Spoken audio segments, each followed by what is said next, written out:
Selamat pagi, Bapak, Ibu, Saudara, serta anak-anak yang terkasih di dalam Tuhan Yesus Kristus. Shalom, bagaimana kabarnya? Selamat datang di program Umat Saling Menyapa di GKJ Dagen Palur, edisi bulan Desember 2023. Bersama saya, Bapak Cukurharjo dari kelompok 11. Program Umat Saling Menyapa kali ini saya mengambil judul Hamba yang Setia. Bapak, Ibu, Saudara, serta anak-anak yang terkasih dalam Tuhan. Kitab yang menjadi pembahasan kita diambil dari kitab Lukas pasal 12 ayat 43. Demikian bunyinya, berbagilah hamba yang didapati tuannya melakukan tugasnya itu ketika tuannya itu datang. Hamba yang setia menjadi pujaan sang tuannya. Hamba yang setia akan melaksanakan semua pekerjaan tuannya kapanpun dan dimanapun. Dia tidak hanya setia di depan tuannya, tetapi dia tetap setia walaupun tuannya berada jauh darinya. Hamba yang setia akan siap diperiksa oleh tuannya di setiap waktu, dan dia pun akan setia menanti tuannya kapan pulang, jam berapa, kapanpun itu. Karenanya hamba yang setia tidak akan takut jika tuannya pulang mendadak karena ia setia melaksanakan tugasnya. Alkisah di sebuah tempat penggergajian kayu, 4 orang tukang gergaji menghadapi sejumlah kayu untuk digergaji. Tukang gergaji pertama berkata, "Kayu ini baru saja ditebang dan masih hijau. Gigi-gigi gergaji ini bisa rusak jika tersangkut di dalamnya. Aku akan pergi dulu menunggu kayu ini kering." Ia pun pergi meninggalkan tempat penggergajian kayu tersebut. Kemudian datang tukang kayu kedua, berkata, "Gergaji ini tumpul.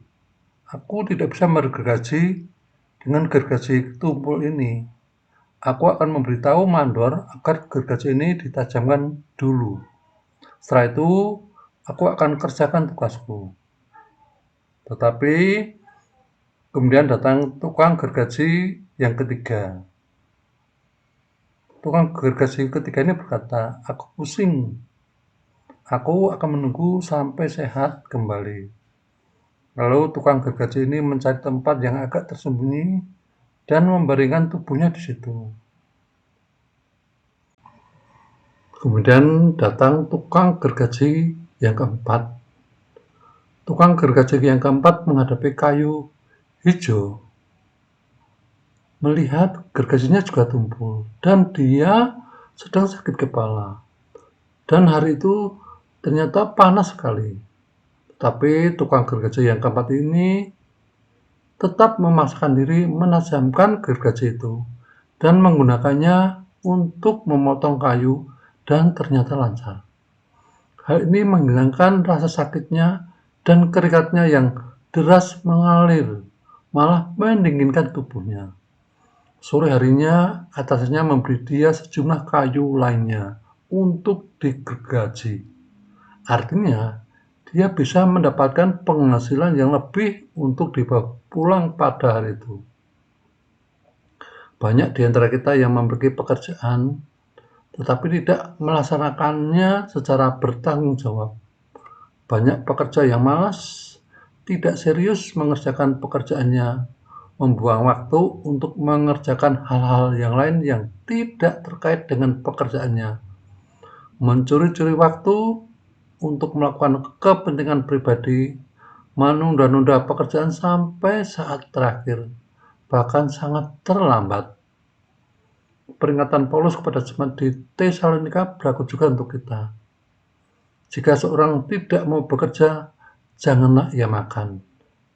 Diambil dari 2 Tesalonika pasal 3 ayat 10. Ironis memang bahwa ketika memiliki pekerjaan, orang tidak mensyukurinya, tidak menghargainya. Sementara di luar, di sana, begitu banyak orang yang sangat menginginkan pekerjaan. Tetapi belum juga mendapatkannya. Memang benar kata orang, sesuatu baru terasa berharga ketika kita telah kehilangannya. Jangan sampai kita baru menghargai pekerjaan kita setelah kehilangannya. Jangan sia-siakan apa yang sudah kita miliki. Berbagilah hamba yang didapati tuannya melakukan tugas itu ketika tuannya itu datang. Amin.